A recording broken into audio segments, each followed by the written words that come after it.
Hi mga kuchikoys at kuchikoys kong Libra signs. Ito na ang inyong reading for your career aspect, no? General career aspect reading. And titingnan natin dito mga Libra signs kung ano yung mga tutugma sa inyo.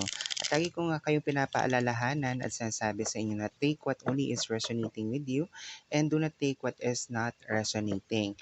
Kasi kayo lamang yung mag-iisip or mag-overthink, ay ba't ganon, ba't ganito, okay? So, tingnan natin kung tumutugma or tutugma sa inyo ang ating career aspect na reading for you mga Libra signs. Okay? Alright. So, tingnan natin dito, mga Libra. Okay.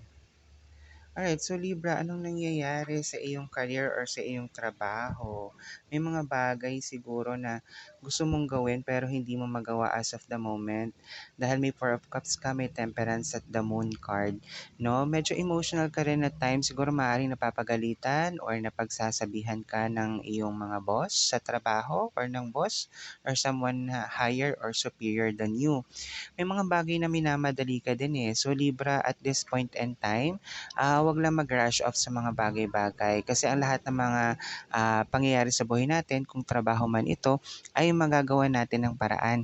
And at the same time, kung tayo ay magmamadali masyado sa pagtatrabaho ay maaaring hindi natin matapos ang ilan sa mga ibinigay na trabaho sa atin or yung mga task no ng ating boss. So sa ngayon kung medyo nagiging emotional, napapagalitan or napagsasabihan man ng iyong boss, wag maging matigas ang ulo din, Libra signs no. Ang kailangan niyo lang gawin is sumunod and at the same time i-apply sa inyo or i-apply ninyo sa inyong mga sarili kung ano yung mga advices or guidance na binibigay sa inyo ng boss nyo na maganda, no? I-take nyo yung mga magagandang payo and at the same time, yan yung bibigay sa inyo ng pag-unlad or magiging progressive ang inyong trabaho or inyong career. So, within this kind of situation kasi ang ilan sa inyo talaga emotional pagdating sa trabaho.